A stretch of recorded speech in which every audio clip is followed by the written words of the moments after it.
In our last installment of Fact-Checking 10 Lies You Were Told About Islam, we saw the wildly popular YouTube channel All Time Tens do an absolutely spot-on impression of a spineless Western politician or a gullible CNN anchor.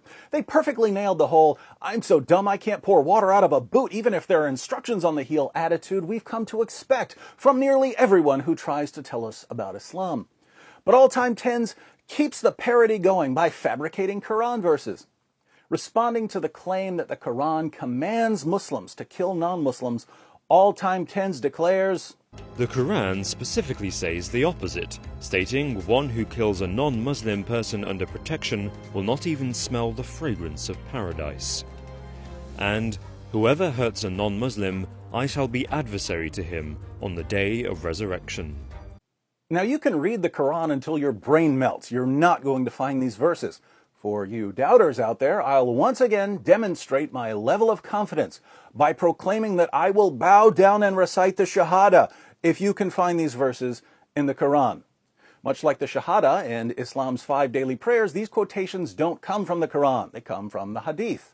And this is hilarious because these quotations don't even sound like they come from the Quran. Anyone who's spent any amount of time reading the Quran can spot the style difference instantly. So, someone who attributes them to the Quran might as well wear a sign around his neck saying, "I'm as sharp as a bowling ball." But attributing these quotations to the Quran is a minor blunder compared to how the meanings are distorted. All Time Tens makes the quotations sound as if they're about being nice towards non-Muslims. Let's take a closer look. The first supposed quotation, again, is, "One who kills a non-Muslim person under protection will not even smell the fragrance of paradise." This is a fairly common hadith that can be found in several collections. I'll read one from Sunan an-Nasai. Sunan an-Nasai 4753. The Prophet said, "Whoever kills a man from among Ahl ad-Dimma, he will not smell the fragrance of paradise, and its fragrance may be detected from a distance of 70 years. Notice the Ahl ad-Dimma part. This is about dhimmis. It says nothing about non-Muslims in general. The other supposed Quran quotation is also about dhimmis. Listen to this distortion.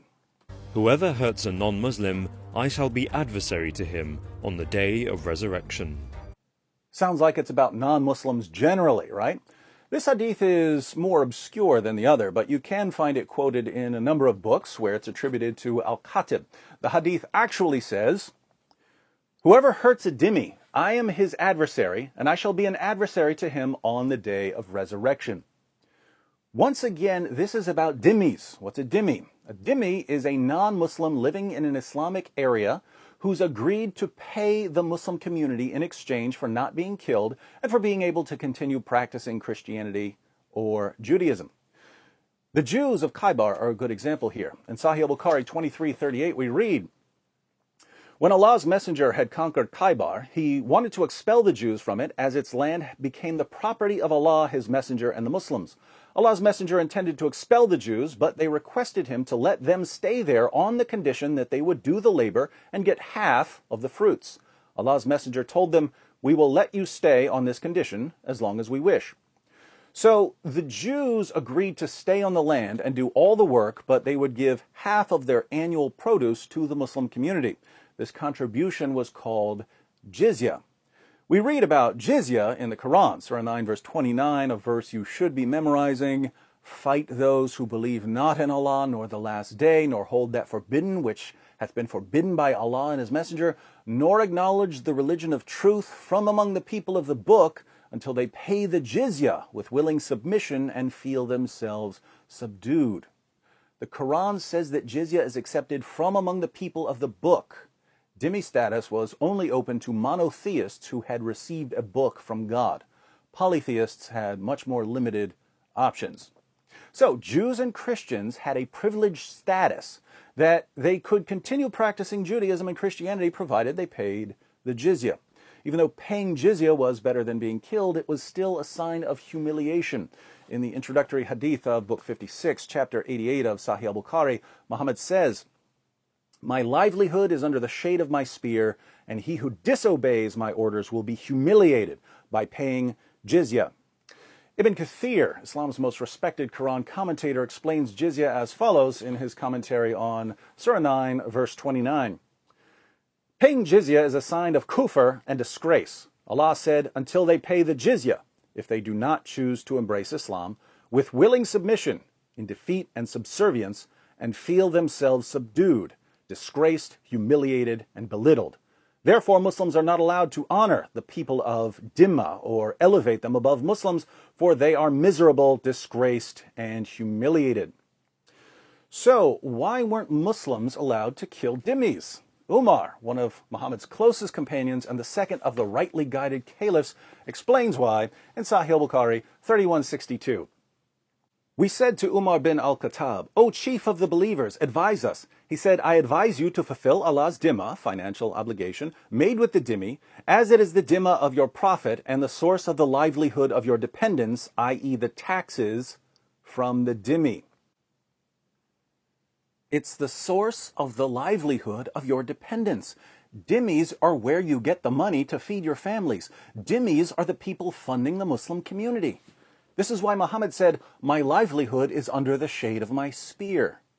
Now, if dhimmis are the best, most reliable source of income for the Muslim community, should a Muslim be allowed to go kill them, decreasing the income of the Muslim community? Imagine a restaurant owner who pays the mafia protection money. Will the mob boss let one of his underlings go kill the restaurant owner? Of course not. Why? Because the mob boss loves the restaurant owner so much? No, that's where the money comes from. It's the same in Islam. So, the ahadith quoted by all-time tens, which the video makers think come from the Quran, are about not killing Jews and Christians who have agreed to pay the Muslims protection money. But the video makes it sound as if Muslims just aren't allowed to harm any non-Muslims. Unfortunately for all-time tens, both the Quran and the Hadith have plenty to say about fighting non-Muslims who aren't dhimmis. The sad part here is that this section of the video is supposed to be responding to the claim that Muslims are commanded to kill all non-Muslims. And that's actually a false claim. Muslims are not commanded to kill all non-Muslims. We've just seen, for instance, that Christians and Jews were allowed to live even in a Muslim state as long as they paid for that right. But instead of going through the Muslim sources and explaining what Islam teaches about unbelievers, All-Time Tens shares a couple of ahadith they found in a Google search, pretends these quotes are found in the Quran, and distorts the meanings. These guys haven't even been subjugated, and they're already acting like dhimmis. I think a couple of villages are missing their idiots. Anyway, that's two. Should I keep going or move on to something much more difficult, like rearranging my sock drawer? I kind of feel like I'm clubbing a baby seal here. Let me know in the comment section.